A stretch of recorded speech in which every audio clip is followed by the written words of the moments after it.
I got so much motherfucking design on right now. Break it down, bring it back, make it clap. I got 3 old thoughts, new block, where that day. Bitches on my line, and you know. Assalamualaikum warahmatullahi wabarakatuh. Di sini saya Putri Elma bersama rekan saya Ani Kobak akan menjelaskan tentang dasar-dasar perpajakan. Baiklah, masuk ke pembahasan yang pertama, yaitu pengertian daripada pajak. Definisi pajak menurut UU nomor 28 tahun 2007 tentang ketentuan umum dan tata cara perpajakan. Pajak adalah kontribusi wajib kepada negara yang terutang oleh orang pribadi ataupun badan yang bersifat memaksa berdasarkan undang-undang, dengan tidak mendapatkan imbalan secara langsung dan digunakan untuk keperluan negara bagi sebesar-besarnya kemakmuran rakyat.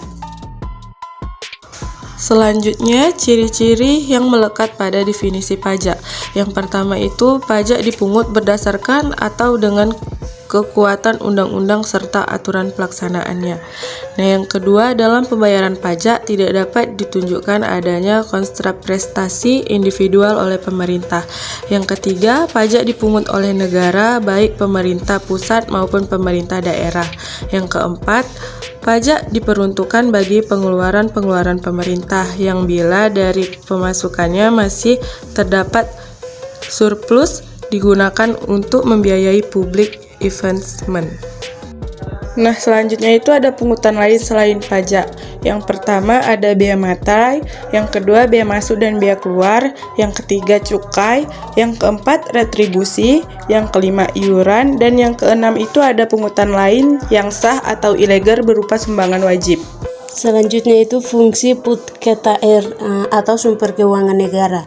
Pajak mempunyai fungsi put-keta-air, artinya pajak merupakan salah satu sumber penerimaan pemerintah untuk membiayai pengeluaran baik rutin maupun pembangunan sebagai sumber keuangan negara. Selanjutnya fungsi regularan atau pengaturan. Berikut ini beberapa contoh penerapan pajak sebagai fungsi pengaturan. Yang pertama, penjualan atas barang mewah dikenakan pada saat terjadinya transaksi jual beli barang tergolong mewah. Semakin mewah suatu barang, tarif pajaknya semakin tinggi sehingga barang tersebut harganya semakin mahal. Yang kedua, tarif pajak progresif dikenakan atas penghasilan, dimaksudkan agar pihak yang memperoleh penghasilan tinggi memberikan kontribusi yang tinggi. Yang ketiga, tarif pajak ekspor sebesar 0%, dimaksudkan agar para pengusaha terdorong mengekspor hasil produksinya di pasar dunia sehingga memperbesar devisa negara. Nah, yang keempat itu ada penghasilan dikenakan atas penyerahan barang hasil industri tertentu, seperti industri semen, industri kertas, industri baja, dan lainnya. Yaitu kedudukan hukum pajak. Hukum pajak juga berkaitan dengan hukum pidana. Hukum pidana seperti yang telah tercantum dalam Kitab Undang-Undang Hukum Pidana KUHP merupakan suatu keseluruhan sistematis yang juga berlaku untuk peristiwa-peristiwa pidana yang diuraikan di luar KUHP, hak untuk menyimpang dari peraturan-peraturan yang tercantum dalam KUHP. Di Indonesia telah diperoleh pembuat organisasi semenjak tanggal 16 Mei 1927, dan kesempatan ini banyak digunakan karena kenyataan bahwa peraturan administratif pun sangat memerlukan sanksi yang menjamin untuk diatas oleh kelak umum.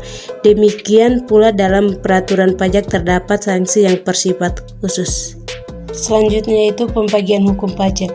Hukum pajak dibagi menjadi dua, yaitu yang pertama hukum pajak material, yang kedua yaitu hukum pajak formil.